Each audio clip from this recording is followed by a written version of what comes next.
then she runs away, and we don't see her for the rest of the book. Yeah. Which is a good loose end to leave for book 3. Yes. What did Mustang do? Is she going to accept it? Is she going to tell the truth? Ow, Yeah. Sorry, I just almost dislocated my finger a little. We really do be hypermobile over here. Yes. Anyway. Podcasting is a dangerous game. It is.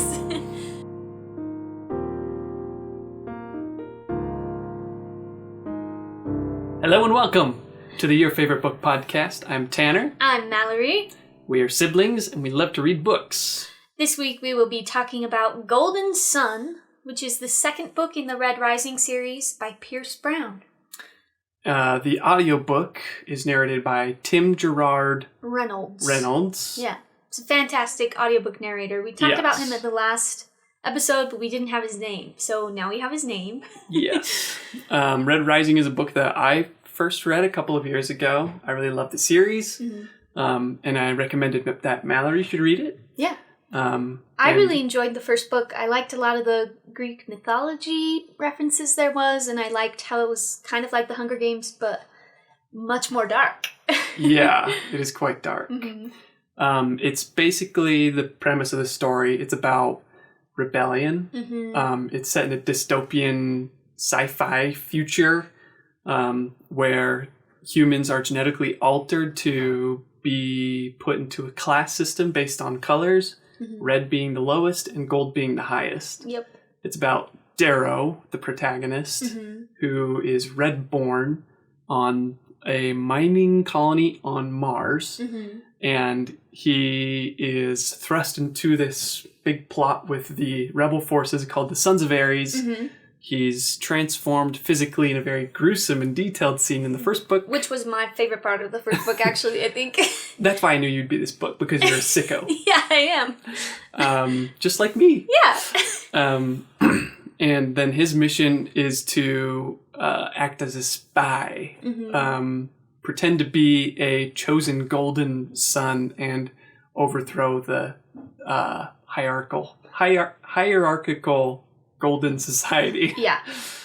And that first book follows him as he enters into the Academy for the Golds, and it ends up being this like giant war games. It's kind of like Capture the Flag, but with slavery and murder. And with a bunch of teenagers, basically. A bunch of teenagers. Teenage golds, like play acting as medieval kingdoms, basically. Yeah. Warring against one another. Yeah. Or I guess maybe not medieval, whatever the period of time the Greeks were. Yeah, well, it also, That is how it reads. Yeah, it is how it reads. And we follow Darrow through the first book as he usurps the whole system of the games and ends up killing and taking the proctors of the test of the Academy hostage and exposing their lies. And at the end of the first book, he's like the winner of the war games, so he's supposed to have the highest, like, the best opportunities for political growth or career growth. The best career opportunities at the end. And at the end, he pledges himself to the... Is it Arch or Arch Governor? Arch Governor. That's how I say it. Okay, perfect. But it's spelled Arch. I never know how to say anything. It's English, so there are no rules. Yeah, that's true. He pledges himself to the Arch Governor, who also happens to be the man who murdered his wife.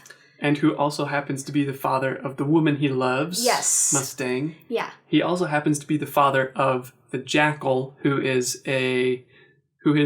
Mustang, his daughter's twin. Yeah. I said that in the most confusing way possible. Okay. Just read the book, you'll get it. So the Arch-Governor has two children. They're twins. Mustang, who Darrow is in love with, and the Jackal, who is basically his, chosen heir. Yeah, he's also genuinely psychotic. Yes, he is. Even more so than the rest of the psychotic people. Yeah. There's a great twist at the end of book 1, which I don't think we covered. But we're just recapping this to kind of set the stage for the first book. The lies and the corruption of the praetors. Yeah. The teachers of the Academy. The right word. I said proctor, but praetor is correct. I knew what you meant. Is that they had basically been bribed by the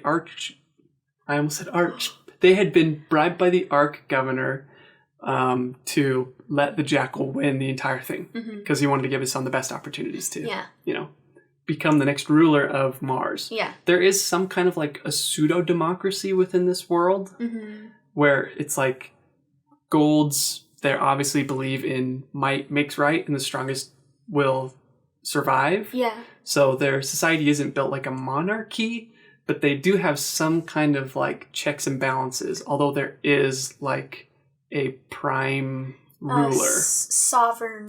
The sovereign. That the right word? Yeah. Is that how you say that? And she lives on the moon. I don't know how to say any of these political names. I'm like... That's why you listen to the audio. Yeah, it's true.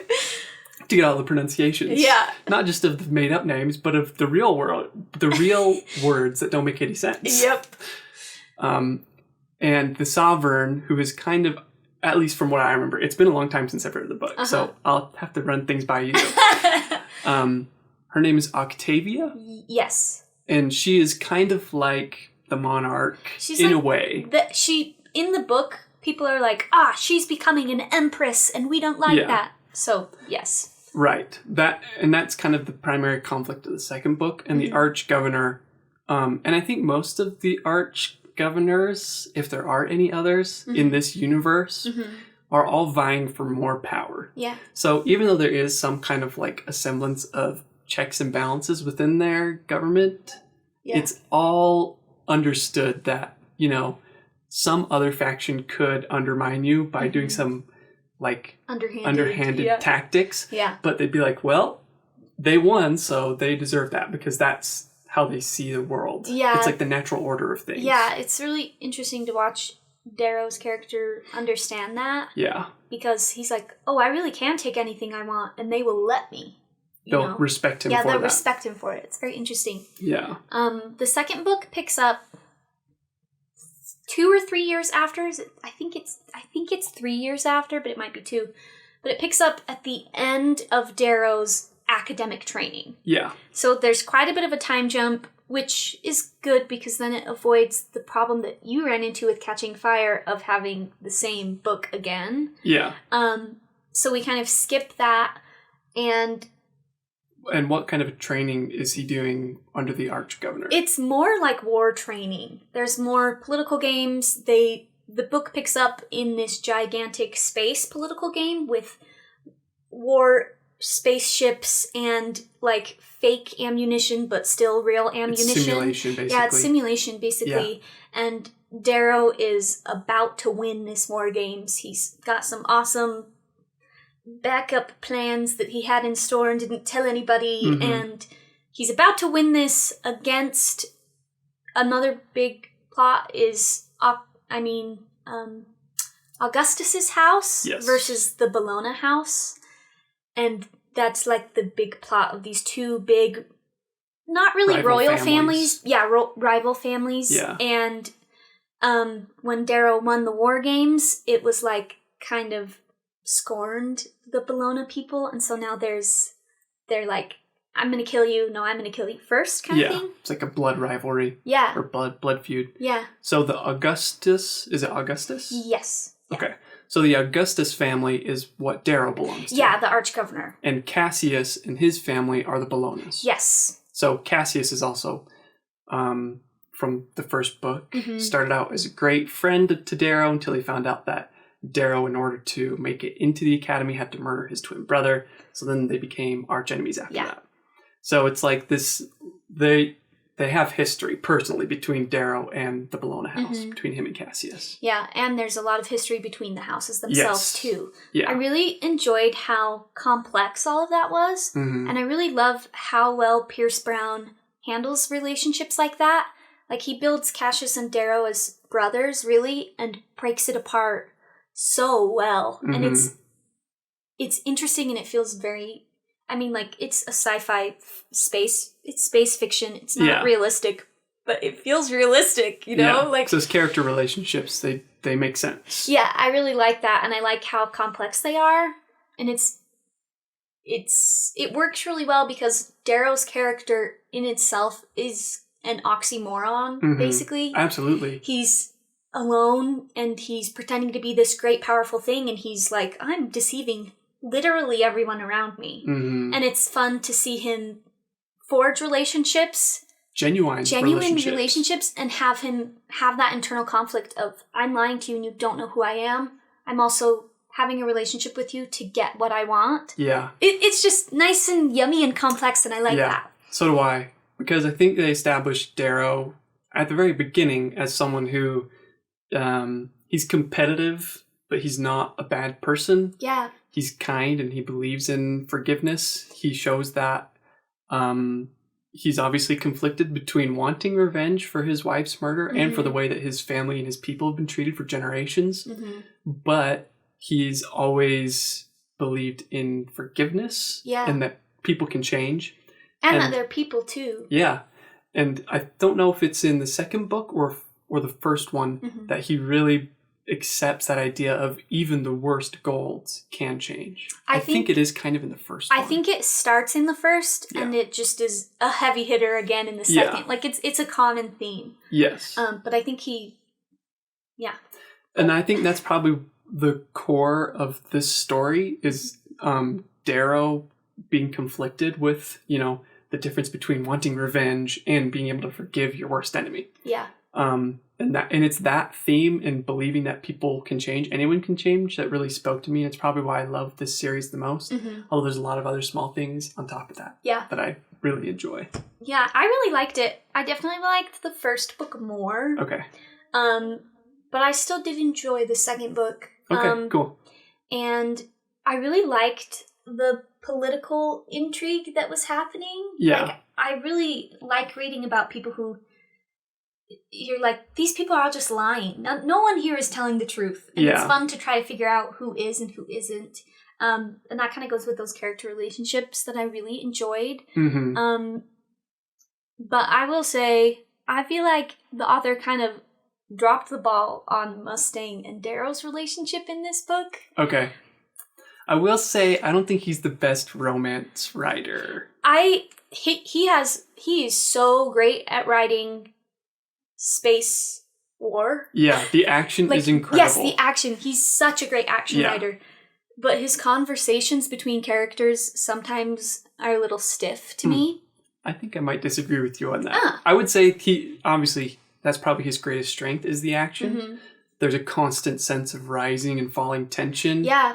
And even the action scenes in and of themselves, they like follow the golden rule of character wants something. They have a plan, the plan goes wrong, and they have to improvise. Yes. But there are occasionally some very beautifully written scenes between two characters. Yeah, I think there's a lot of good ones, but I feel like Mustang and Darrow's relationship just got put on the back burner in this book. Okay. Oh, no, that's definitely true. They spend a lot of time apart. Yeah. And from what I remember. Yeah, they do. They spend a lot of time apart, and there is a really great moment when Mustang is like, I need you to want me. Tell me to stay.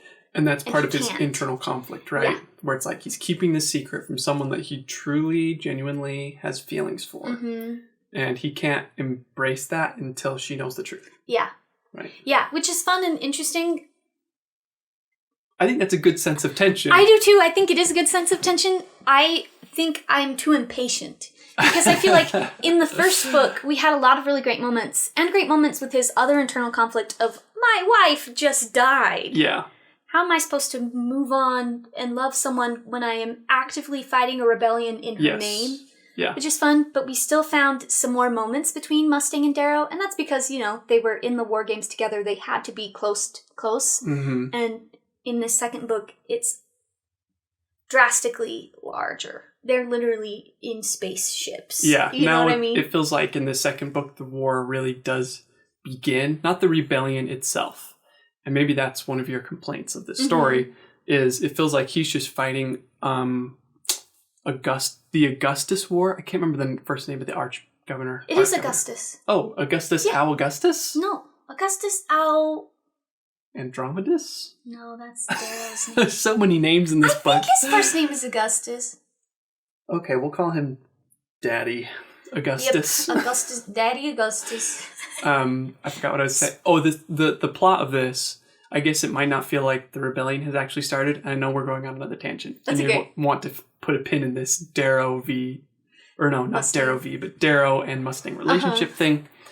But that's just to say that the plot of this book really is about Darrow kind of becoming Augustus's right-hand man, in his war against Octavia and promising him, I'll make you the Emperor of Mars, basically. Yeah. Lying to him. Yeah. I really, like... But what you said that the author kind of flubbed the relationship between Darrow and Mustang. Yes. Okay, spoilers for the second book. I know we say that for every episode, but you shouldn't be watching these if you are interested in reading the books. Yeah. You also shouldn't be watching this if you're not interested in us. Yeah. Because we're captivating. If you didn't. Yeah. In the end, Darrow meets with the Sons of Ares, and they're like, we're gonna make you Emperor of Mars. Mm-hmm. And he's like, I don't know. And they're like, we're gonna do it whether or not you want to. And he's like, I won't do it until I go back home. I need to see my family. And they're like, you're crazy. And he's like, those are my terms.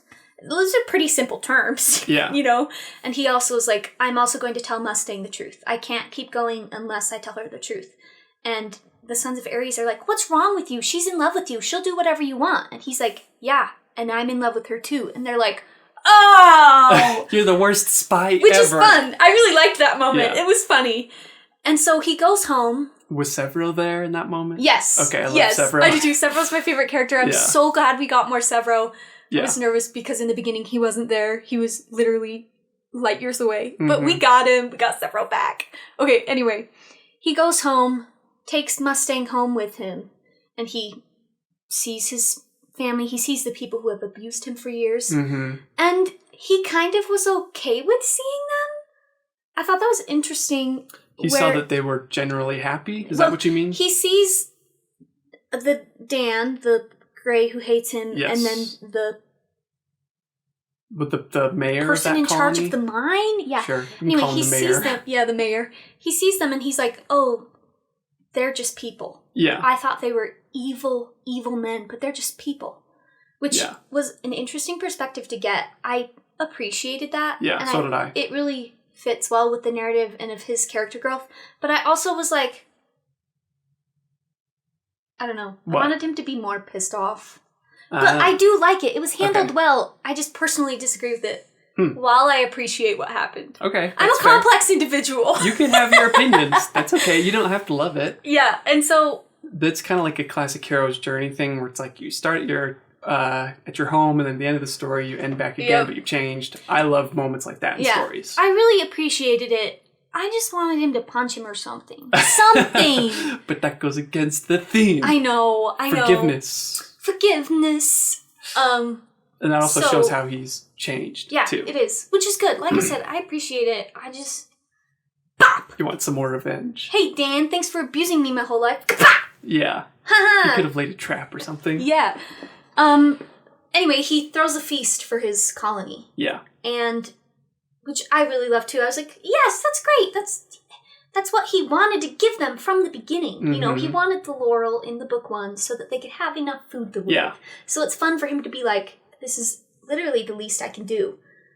But anyway, he goes home. Mustang is with him, and she's like, why are we here? Mm-hmm. And he's like, I'll show you. And she can tell something's up, and he walks to his house, and she's like, how do you know where you're going? And he's like, watch this. And he gives her a hollow cube that shows his transformation from the red he was before to the gold that he became. Mm-hmm. And he gives her the video and leaves. And in the narration, it says, I'm too much of a coward to have this conversation with her in his internal monologue. I wanted that conversation so bad. And the author had been setting it up this whole time of Severo even being like, when are you going to tell her? Or, you know, like him internally being like, I want to love this intelligent, beautiful woman. And I can't because she doesn't love the real me. Right. I'll talk to her about it soon. And we finally get there and he shows her a friggin' TikTok of my drama. I don't know. I just wanted the conversation because when he does have the conversation with Severo, when he has it with Roke? Does he have He doesn't tell Roke. He definitely tells Severo, which is great. I think there's one more that he tells, but maybe I'm wrong. I don't remember. Oh, he tells Ragnar. Oh, okay. The Stained, which I also love that character. Yeah. And those moments were so incredible. That's another moment, like when you were saying there's conversations that are really, really great. I loved those so much. Yeah. And they were so potent with his best friend. So I was like, oh my gosh, this is going to be even better with the woman he loves. Mm-hmm. And they didn't give it to me. Okay. Interesting. Yeah. I'm surprised. Really? Yeah, well, that wasn't my reaction at all. Really? I think, I just loved the second book. Mm-hmm. I liked it even more than the first one. Uh-huh. That maybe I was so enamored with everything that happened up until that point that I was like, I don't care. Anything could happen right now and I'd be satisfied. Uh-huh. But I think that's a really good point, actually. It does kind of take away that emotional moment. Yeah. And we get an incredible moment where he goes back home and his mom instantly recognizes him. Yeah, I love that. And that was so touching. They sit and have a cup of tea and she's like, what happened to you? And he's like, it's a long story. And she's like, I've got time. Like, fantastic. I loved that moment. It was great to see him return home and his mom to not be afraid. Like, I think he was so scared to go home because he thinks he's become a monster. At least that's my understanding of his character arc. You know, he even is like, I don't fit through the doorway. I'm 3 times the size of what I used to be, you know, like, and now he's killed a whole bunch of people. Yeah. So it was nice. And for the mom to go, you're fine. I still love my you. Boy. My boy. Yeah. Yeah. It's really great.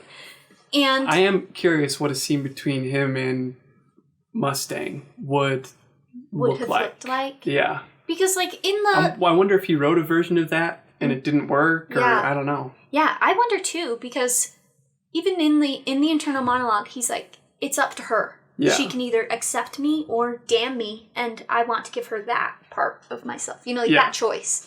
Which was really powerful, and I really, really liked that. And he's risking everything by telling her the truth, right? It's not just like, oh, she won't love me anymore. It's, oh, she doesn't accept this. She can go to Augustus and... have him killed. Yeah.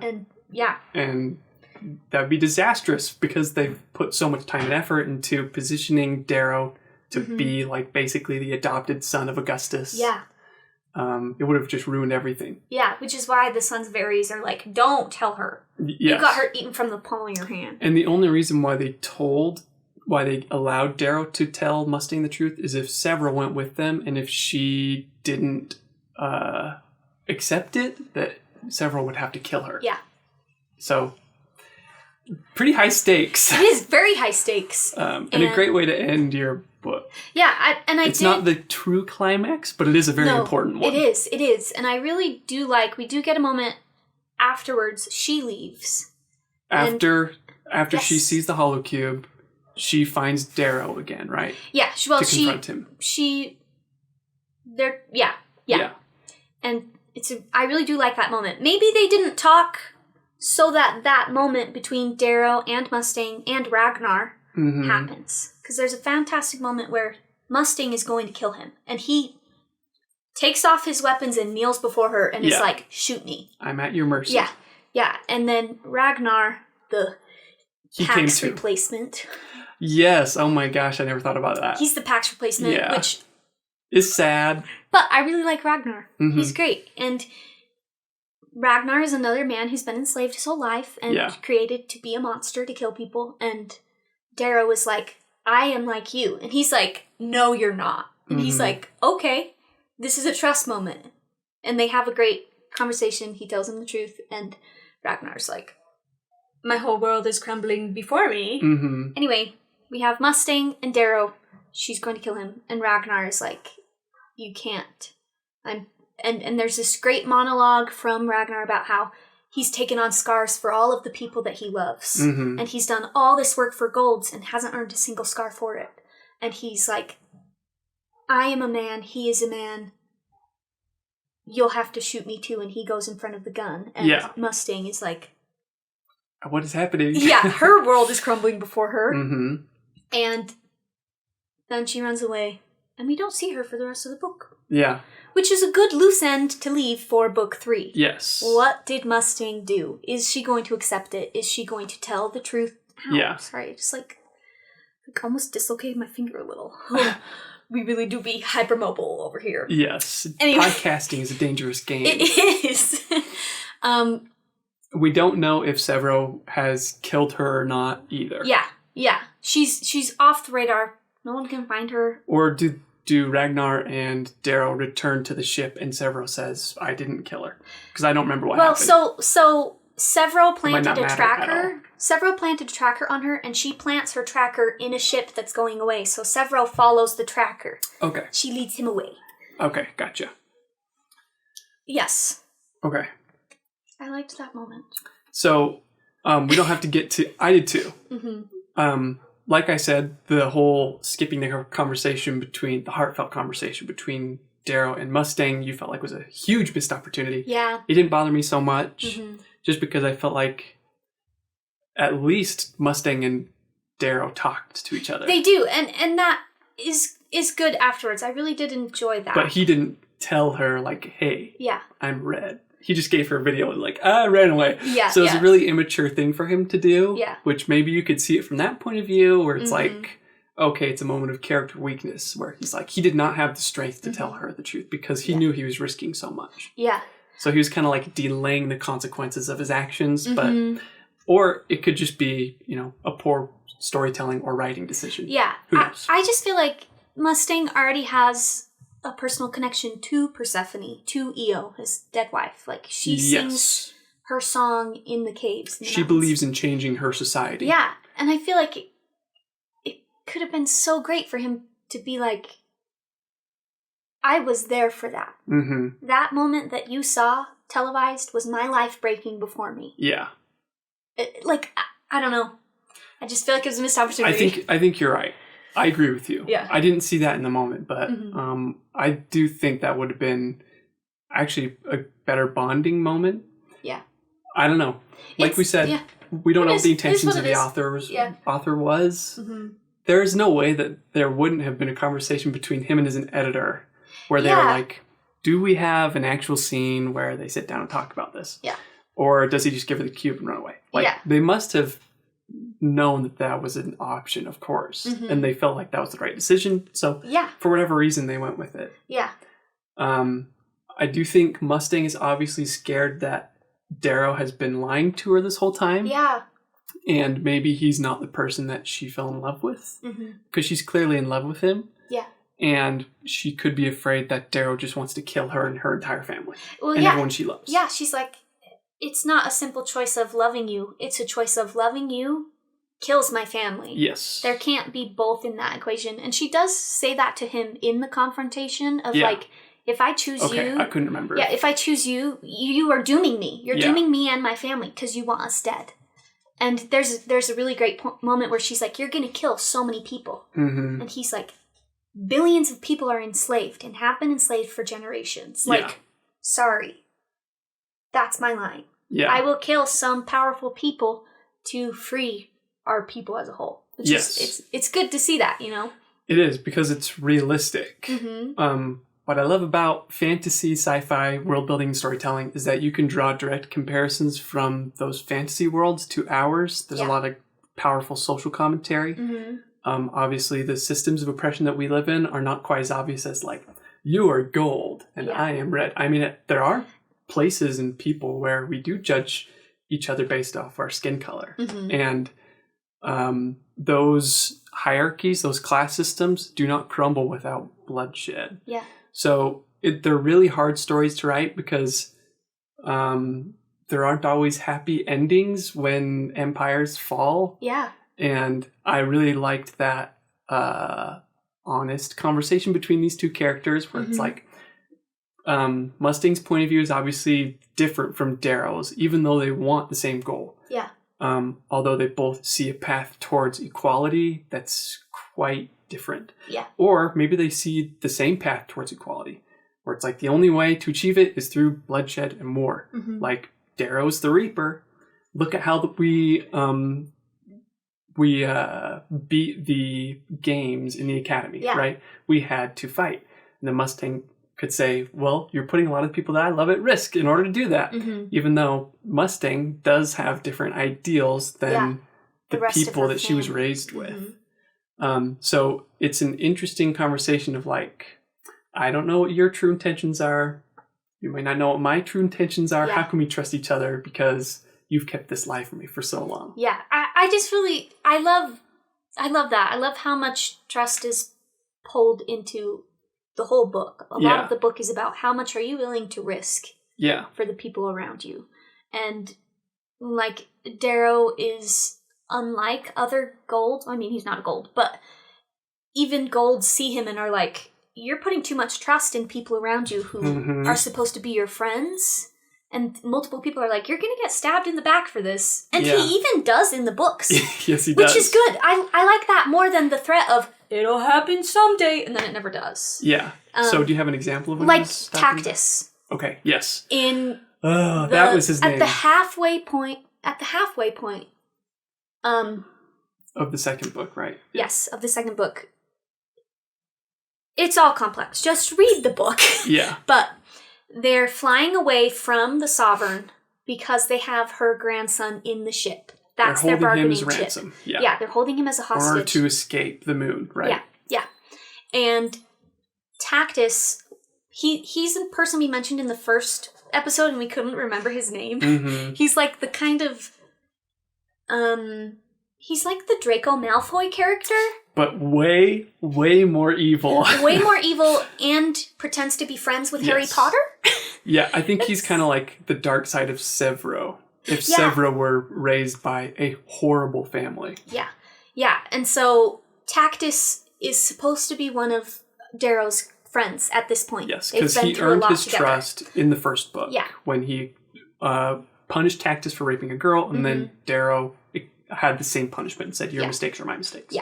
Yeah, and they have the grandson of the Sovereign in their ship. That's the only way they can fly out safely because she's not going to bomb her grandson's ship. And there's like this kind of mini war meeting going on, and they're like, someone take Lysander, the grandson, down to the holding room or something. And Tactus is like, I'll go. And he goes, and they keep going on, and I was like, that was weird. Something's gonna happen. That was weird. And then someone gets a notification that the doors have been opened. Yeah. And they're like, what? And then someone's like, he volunteered. Why did he volunteer to take him? Turns out Tactus took the grandson, paragraph boots, and jumped down to the earth because he was not trusting Darrow completely. He was like, I don't feel secure in my power next to Darrow. I'm gonna ditch you. Yeah. And then they get bombed and stuff happens, but it's a good moment where Darrow put his trust in someone who might not have been trustworthy and got hurt for it. Yes. Yeah. And that's the type of rising and falling action that this story does such a good job of. Yeah. Where it's like, they're getting closer to their goals. And then something horrible happens. Yeah. And they have to start from ground zero again. Yeah, I really enjoyed that. Something I did not enjoy. Okay, let's talk about it. Within the first 40% of the book, this happened. Darrow, go do this task. And Darrow's like, sure, I'll go do this task. And then at the last minute, he's like, for EO, for the rebellion, I need to do something more. And then he does some crazy maneuvering and crazy things, and then it works. It happens 3 times in the first 40% of the book. Just the same exact thing. It just felt, I was like, it felt like 3 mini stories with building action and resolution. Yeah. New story, building action, resolution. Like, it just kind of felt like, I was like, I couldn't see the point of the book. I couldn't see the ending of the book because I felt like there wasn't as much information almost, which is another problem I had with the last half of the first book. Okay. I don't know if I'm explaining it well, but it just kind of felt, yeah. You felt frustrated because we weren't making progress towards Darrow's ultimate goal of the rebellion? Yeah, I think so. Or even yeah.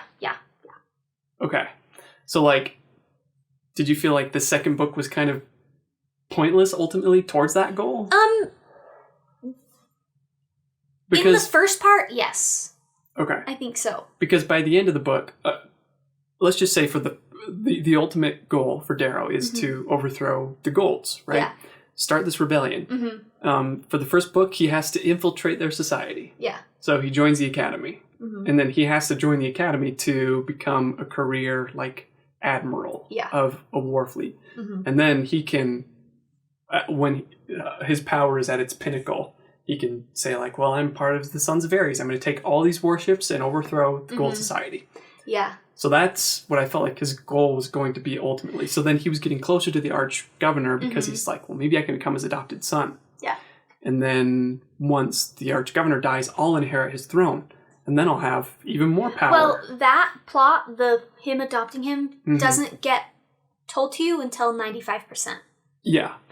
So that's what I'm saying, is that the story works up until that moment. Okay, yeah. I see what you're saying. That's the ultimate. I'm looking at, like, broad point of view. And That's I haven't read the goal third of the story. book, so maybe that's part of why it feels disjointed to me. Yeah, but we all know how it's going to end, right? Yeah. Like, he's going to overthrow the Empire. Yeah. Right? Like, You wouldn't from be page writing the one. book if you weren't going for that. Exactly. That's his ultimate goal that he's working towards. And it sounds to me that you feel like throughout both the first and the second book that he's not making progress towards that goal. Yeah, I mean, I think I could see that he problem. was making progress, but it just, I don't know, just wasn't my cup of tea. Okay. I think it was more of a personal preference thing. If I'm like, okay, good, he won another battle in space. We just saw him do that. Okay. A little bit. Like that, like from moment to moment, he wasn't making, I don't know, like after each conflict, it didn't change the story very much. Like it didn't move to something else. Yeah, and I think like I really enjoyed the. You're gonna have to be a bit more specific. I know. I don't know how to explain it. I liked the second half of the book more. Okay. Because there was more variety in the avenues that he took to complete his goal. Okay. So I feel like in the beginning it kind of felt like he was doing the same thing over and over again. And I wanted to see him try something else, I guess. And I did get that in the second half of the book. Okay. So like in the first half of the book, just to recap, I guess briefly what happens. It begins with him in the academy. Yeah. It's like his graduating last thing that he was doing. It's his final test for the War Games simulation school. He fails, and then the Arch-Governor basically disowns him. Yeah. And he has this advisor named Pliny, and Pliny is power hungry. Hate him. And he's kind of like, oh goodness. What's it? I'm thinking of the Lord of the Rings Silver Tongue guy. I've never read Lord of the Rings. Okay. Anyway, he's like the snake-like emperor whisperer. Okay, yes. Sure. Yes. The snake in the Robin Hood animated movie with foxes. Yes, exactly. That's a much better comparison. And once Darrow fails and he's disowned by the Arch-Governor, he has to rely on his own devices to, regain more power. And so he makes a deal with the Jackal, who's the Arch-Governor's son, who was also disowned by the Arch-Governor. Well, yes, but there's also an important thing in between that. When he meets with the Sons of Ares again. Yes. So he's basically been disowned, and he's kind of like, well, I have no choices left. I'm so depressed. Yeah. My only friend is Roke, and I treat him like crap. And I love Roke, and his story is so sad. Yeah, his character is good, and he... You know what? Roke was completely justified in everything he did, in my opinion. I know. From his point of view, yeah, it makes sense what he would... Which is another great complex character relationship. It is. His secondary characters are brilliant. And we get a lot of great additions in the second book, too. Yeah, we do. Like Victra. Yes. I really like Victra. I do, too. Great name, too. Yeah. All of his names are fun. I like his names, too. So, and I understand why people, I think, would make the comparison between this and Game of Thrones, because there are so many characters and they do feel very unique and realistic. Yeah. And Roke, obviously, most people be like, oh, why can't Roke and Darrow just be friends? And they are great friends, and Roke truly loves him, and the feelings are mutual. Yeah. But obviously, spoilers, it does not end well for both of them. No. They go their separate ways. Yes. Sorry, I'm going on so many tangents. But Darrow meets with the Sons of Ares, and they tell him to do what? So, Harmony is like high-ish up in the Sons of Ares, not the top dog, but she's like a commander, I guess, essentially. And she tells Darrow that Dancer has been killed. Who is the leader of the Sons of Ares that Darrow met in the first book. Yeah, and Dancer and Darrow have a really great relationship, very father-son adjacent. Mm-hmm. And she's like, he's dead, I'm in charge now, and we are bombing as many people as we can. Yeah. So Harmony keeps on sending in people with bombs to disrupt stuff. Yeah, there's no terrorists. Yeah, but there's no point to it. There's no point to it. Yeah, their ideology is just destruction and retribution. Yeah, and we see Evie again, who is a pink from the first book that Darrow really had a great relationship with, just as a friend. Mm-hmm. And Harmony is assigning Evie to start doing this, and Darrow's like, Harmony, you're just sending her to get killed. And Harmony's like, yep. It's interesting. I really like to see Harmony's character growth, which is crazy, and you're like, oh wow, okay. It's kind of similar. Her ideology is similar to the character in the first book. What was his name? Titus. Mm-hmm. Right, where there's no forgiveness, there's no change. You don't want any, healing. Yeah. She's like, we need to damage them as much as they have damaged us, if not more. It's the same ideology as the Golds. Yeah. And Harmony says, you failed. You lost. You can't be the next archgovernor. So you're going to go kill them too. I'm going to strap a bomb to your chest and send you into this gala where all the Golds are gathered. Yeah, it's like the graduation party. Yeah. Kind of. All of high society will be there. Mm-hmm. The sovereign ruler, Octavia. All of the heads of houses, a lot of students. All of the Bologna. Bologna. Bologna. The Bolognies! All of the Maloney Bolognies. Yes. And the Augustins. They'll be there. He's sent in to go explode everybody there. And why does he accept to do that? Is it because he feels like everything is lost? I think he does feel like everything's lost. He doesn't feel like he has another option. It's kind of his lowest point in the book, which is interesting to start out there. Excuse me. Bless you. Thank you. So he agrees to do it, but he's just having a lot of internal conflict because all of his friends are there. He really has made friends, and he's like, I can't do this to anybody, but I really can't do this to Roke. Mm-hmm. So before the gala, he's like, put her there, shakes his hand, and then he's like, tranquilizer dart, whatever. I'm making it sound stupid, but he puts him to sleep, puts him in his bed, and is saving his life that way. Yeah. And before he does that, he says to Roke something about, you were born better than your color, or something. And Roke is like, what? It says just a weird, vague thing about... gold. I'm the best color. Yeah, and so... But that is a very important clue. It is. And goes to the party. Or I guess it's a setup. Yeah. Goes to the party, sets up the bomb, and is just waiting for everybody to arrive, basically. He has like a unicorn pendant thing. Pegasus. Yes.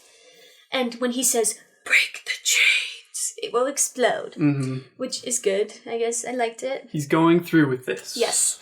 And then he gets there, and then he sees Mustang on the arm of his arch enemy, Cassius. It can't happen this way. And he's like, wow, I'm feeling something for the first time in weeks. And it's jealousy. Mm-hmm. And then he's like, wait a minute, this is weird. Sons of Ares are better than this. This is not going to do anything. Yeah. And so he's like, okay, I'm going to do something instead. Which is another example of him being told to do something, and then he's like, for the rebellion. And he does this very, very entertaining, performative execution of Cassius, basically, which was so fun. Yeah. So fun. And there's a great reveal of where he's been training under the world's best retired swordsman. It's more complex than that, but Lorne. Yeah. And everybody's like, oh no! He's never trained anyone before, except for some other people. He's very rarely trained people. Yeah. And I will say, I'm really sad we didn't get the training montage I know, with Lorne. me too. Give me a novella. That is Give a weakness. me a side something. Yeah. I really love my appreciated the training jump in montage. time, but What a missed opportunity. I wanted that. And Yeah. It's not really a missed opportunity. It makes sense. It does. It would have been so bloated. I personally wanted it. Yeah, me too. And we get, like, later on in the book, Lorne and him have a really intimate relationship. Mm-hmm. And I'm like, this would be much more potent if I had watched them make it. A But bit again, more context. that's just a personal, I agree. you know. It's, yeah. The in book the is grand still scheme great. of things, it really doesn't play that big of a role. No, it doesn't. In the I narrative. just love a training montage. So do I. And Lorne is cool. Yeah, he is. He's a very great character. Fantastic. Anyway, he disrupts a whole bunch of stuff. He fights Cassius to the death. Octavia agrees to oversee the duel and recognize whoever the champion will be. They also start fighting before the rules are said out loud, which is important because he's about to kill him. And the Bolognas are like, do something. Yeah. And the Sovereign does. Choosing a side between the two houses. Yes, right. and it's very important. And yeah. then it's an important decision politically. Yes. Because she's choosing the Bologna house, that she favors the Bologna house over the... I keep calling it Bologna. She favors the Bologna house over the Augustus house.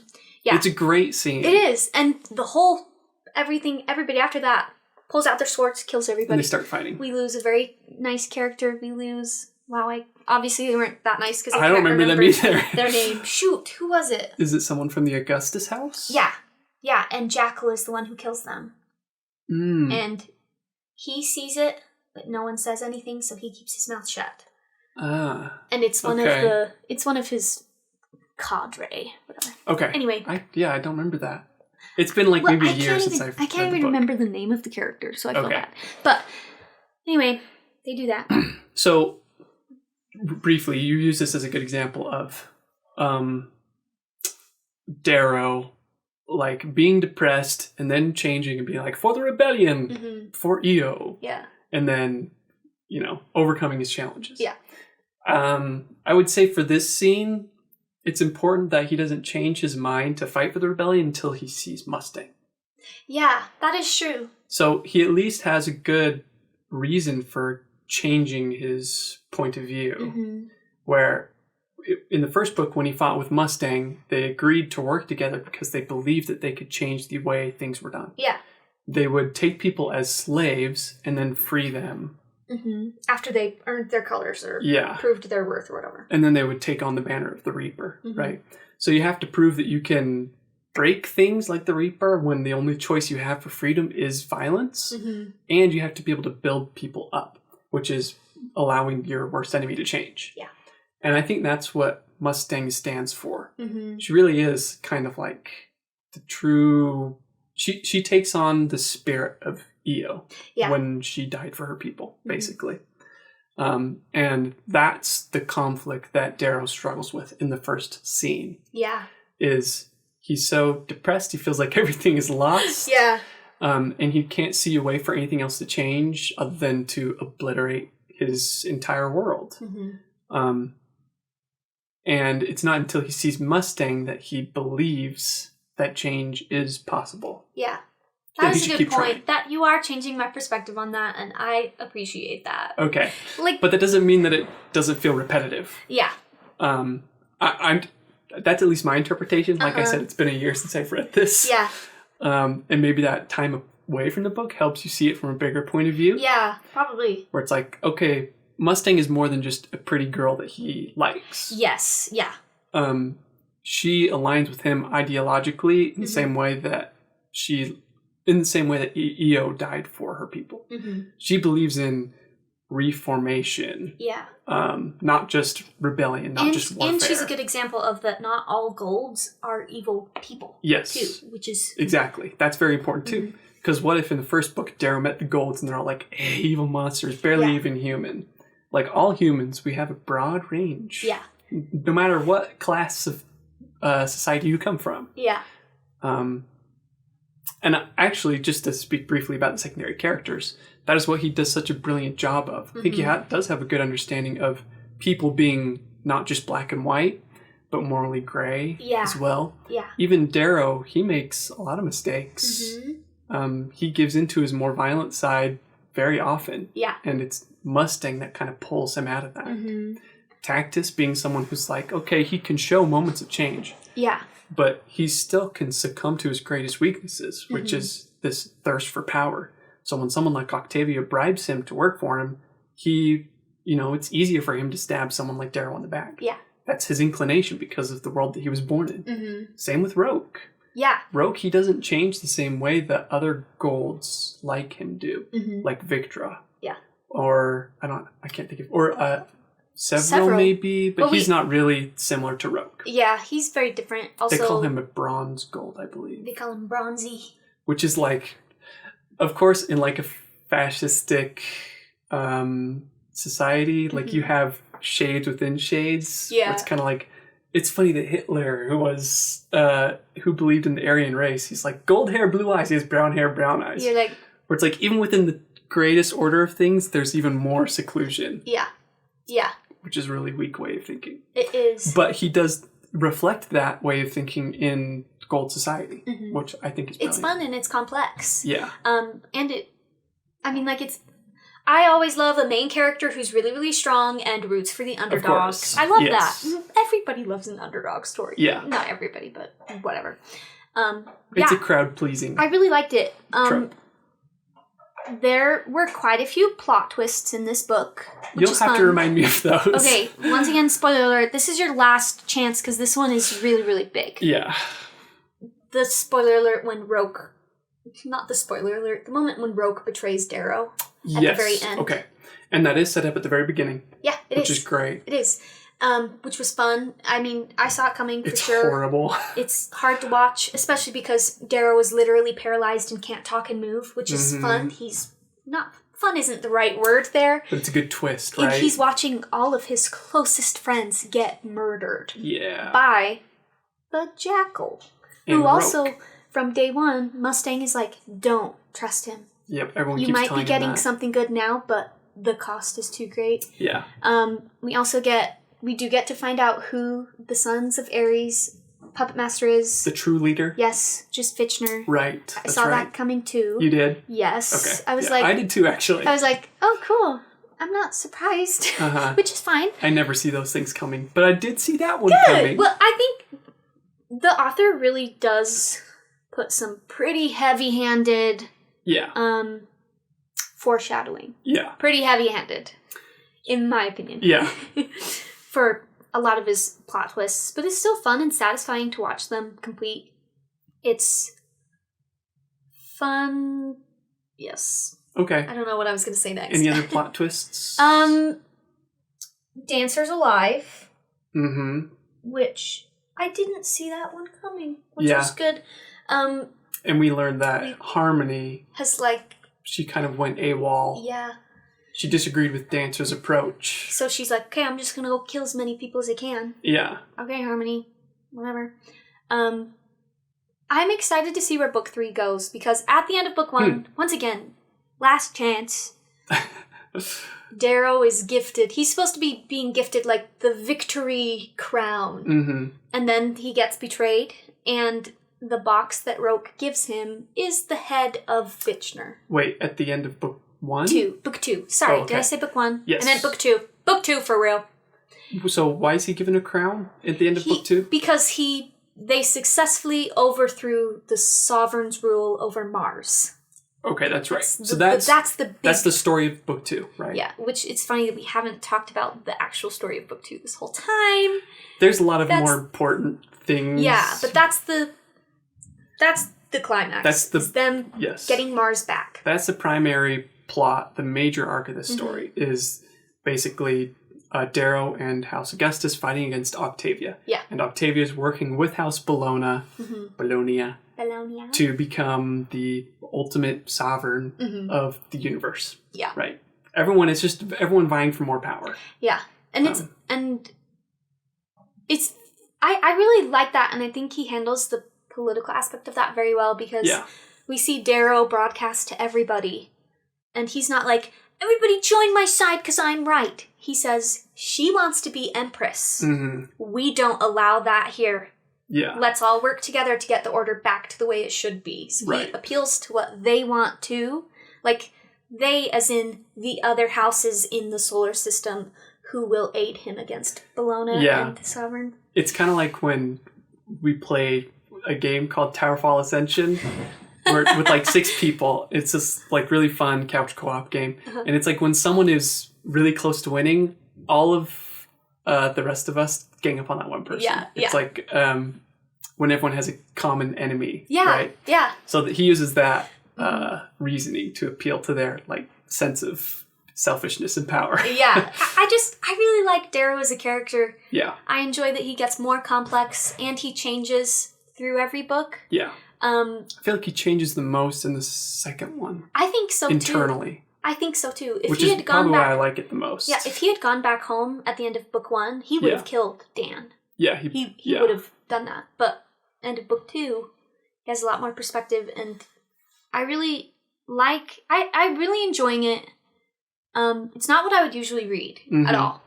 There's a lot of action. Yeah, well, and I'm fine with action. Like, I just read the newest Sarah J. Maas book, which was 102 chapters, spanned a week of time, which I have opinions about that. And it's action. Please don't make me read that. Action. Don't read it. I don't even know why I made me read it. Anyway, the action I don't have an issue with. I don't have an issue with any of it. I definitely don't read that much action packed, though. Yeah. I don't know what the point of that sentence was. Well, you said it's usually not your type of thing that you would read. Yeah, I usually like more... Oh, I like more character-driven books versus plot-driven. And I feel like this is definitely a plot-driven book. Even in the end, this was something that I didn't like, was I feel like Darrow was so distancing himself from his friends that I was like, as a reader, I was like, I need something more than Darrow's internal monologue right now. A little bit. Like, in the end, when he's trying to get Mars back, he has this great secret plan that the Sons of Ares helped him complete. And the people on Mars saw it coming, and he got foiled. His whole plan's severely ruined. They don't even have armor for the rest of the... Like, his group of people don't have armor for the rest of the thing. And this is the final fight of the book. The final climax. And they're trying to take back Mars from Octavia. Yeah. And during this moment, his group has split up. So Mustang is somewhere else trying to get the shields off of Mars. And he's trying to go in to kill the Sovereign. And, well, he's going in to try to save Augustus. Yeah. And his whole plan gets foiled. And he's like, oh, well, Mustang will do it. There's like one sentence about Mustang. I wanted more like, oh, if they saw me coming, then they sure as hell saw her coming. Or, you know, like I wanted more character working together instead of just Darrow saving the day every time. Okay. But that's, again, just a personal preference. I see not like the book works great. I love that Darrow is so capable. It's fun to see how he creatively problem solves. But I was like, I don't know. Was that something that was present in the first book? Because, like, he's working together with Mustang to overthrow the houses? I think there was much more collaboration in the first book because he puts a lot more trust in Severo and in Pax and in Mustang, and there's more character collaboration when they overthrow each house or stuff like that. I see. Okay, so maybe... And I missed that. Okay, well, maybe the problem is... for that final conflict in the second book, it's like you don't really see the impact of what Mustang did to take out the shields on Mars. Yeah. Like, you want to see her impact, her role in this war. Yeah. Or, like, there were some other characters as well. Yeah, like Ragnar. There's a great moment where Darrow gives Ragnar a razor. A razor. Which is basically like a weapon reserved exclusively for scarred golds, basically. And it's really powerful. I love that moment. And it's basically his version of a lightsaber. Yeah, it is. Right? It is. It's like a whip that can turn into a sword. Yes. And we don't really get to see it, but we do get more context about how Ragnar, with the help of the other Obsidians, who also get razors from Darrow from goals take out a wall to Yeah. allow allies to come back in. Like, that Yeah. was fun. I wanted more of that for other aspects too, I guess. I totally agree.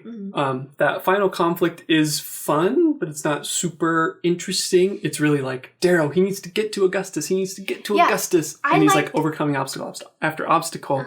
He does work together with characters like Ragnar, like Severo and the other wolves, but it's not like, as you're saying, you want to see more of a collaborative effort between these different characters, attacking Mars. Yeah. Right. Yeah.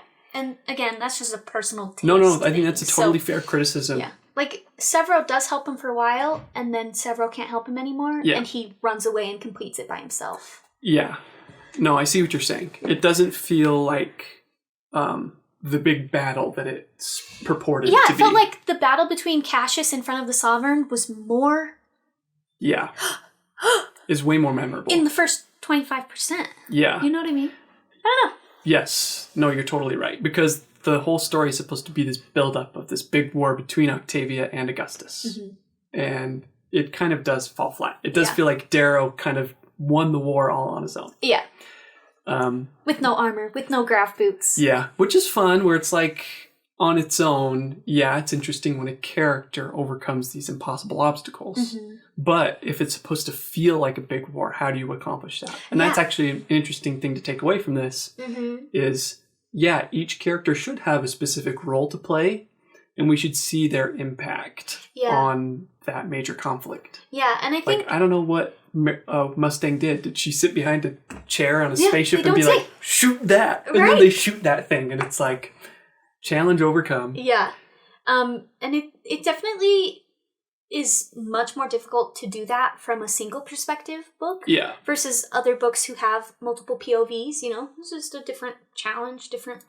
Yeah, but you can still, like, explain, Darrow sees Mustang do this thing. Yeah. Or, whatever. Yeah. Like, he does that with Ragnar, like, taking control of the other Obsidians, which is just, by the way, a really cool miniature arc for Ragnar. Yeah, it is fantastic. Like, watching him go from this obedient soldier to accepting his role as a leader in a rebellion. Which is awesome. He does a very good job of describing how that's a big deal psychologically for Ragnar. Yeah, without having a point of view from Ragnar. Yeah, so he can do it. I also think it's a very big book. Yeah, it is. And there's a lot of energy poured into this thing. You can tell that he loves this story. Yeah. He loves writing sci-fi action battles. Yeah, which is fun. It is a lot of fun. It's actually not something that I would normally read either. I definitely lean more towards like fantasy stuff. Which is funny because we've done like 2 or 3 sci-fis now. I know. I think we might have more sci-fi episodes than fantasy episodes. But, building up towards this great battle, it almost feels like you put a ton of energy into making the first and second acts so good. It's like once he got to the third act, it's like, oh my gosh, I gotta finish this. I'm just going to write the best that I can do with as much energy as I have. Yeah. Otherwise, the last third act of this book is going to be like 300 pages. Yeah. Which I thought about it. I was like, why isn't this 2 books? Yeah. We have the training montage in book 1. Yeah. But that's just because I want a training montage. I know. I love my training montages. There really isn't a training montage in this book. There kind of is in the first one, but not really. It's pretty short, though. I think what I love about a training montage is like, here's a specific skill that the character has to learn. And then they spend the book learning that specific skill. Heir of Fire by Sarah J. Maas. It's the 3rd book in Throne of Glass. Fantastic training montage. Sarah J. Maas knows how to write a training montage. Okay. I'll take your word for it. Yep. That's as far as it will go. Maybe I'll read Throne of Glass. I feel bad because the longer... I think actually we need to end the episode. But just as a quick digression... after reading The Hunger Games, my opinion on Aquitar kind of went down. Really? Yeah. And ever since then, it's been harder to convince me to read any more Sarah J. Maas. That's what happened with Bonesmith and Gideon the Ninth. Really? Yeah. I secretly knew that would happen, and I was so excited for you to read Gideon the Ninth. Well, I'm glad I had you read Aquitar first then, because at least you could enjoy it while it lasted. Yeah. Just kidding. No, I did enjoy aspects of it. Yeah. But if I'm going to read another Sarah J. Maas book, it has to be quite different than ACOTAR. Yep, don't worry. Don't worry. And you've said A Throne of Glass? Throne of Glass. Throne of Glass is pretty good. It's my different. It's my favorite Sarah J. So Maas maybe book. I'll read that one. Yeah. Who knows? So, is Golden Sun your favorite book? I'm supposed to ask you that. Oh, shoot! Is Golden Sun your favorite book? No! I'm not surprised. I like the first one more. Okay. I enjoyed it, though. Yeah. I will enjoy anything I read. And that's not me trying to say, like, oh, it was the worst book I've read, but I still enjoyed it. I liked it. No, I'm the same way. We've talked about this so many times, but I enjoyed reading Bonesmith and ACOTAR, even though I didn't like those books very much. Mm-hmm. Most of the stuff that we read, there's so many books. Obviously, the law of averages, most of them are going to fall in the middle. Yeah. And that's totally fair. Yeah. I like books in the middle. I do too. There's more books in the middle than on the edge. Yeah, and it makes the books that are really bad so much more special. Yeah. I mean, the books that are really good. I thought it was like both those books on both ends of the spectrum that much more special. Yeah. It's like, wow, I have truly not read anything so horrible as this. That's a cool feeling to have. It is. But I think that's fair. Mm-hmm. I personally like Golden Sun more than the first book. Mm-hmm. Probably for the themes of like forgiveness and change. That always speaks to me the most. Yeah. I felt like they were a bit more present in the second book. Mm-hmm. But yeah, it's also not, I wouldn't rank it amongst my favorite books that I've ever read. Mm-hmm. It's good though. Yeah. I think that's pretty much it. Was there anything else you want to talk about? I don't think so. Okay. Thanks for joining us. Yeah. We hope you enjoyed. Next week, we are either going to be talking about Mockingjay, which is Hunger Games Book 3. Or Harrow the Night. Yes. You'll find out next Sunday. As will we. We don't know. Yes. If you read Golden Sun, leave a comment down below. Did you enjoy this book? What did you think? Would you rather have the training montage or the conversation between Mustang and Darrow? Or both. I picked both. So do I. Maybe you can write 2 novellas.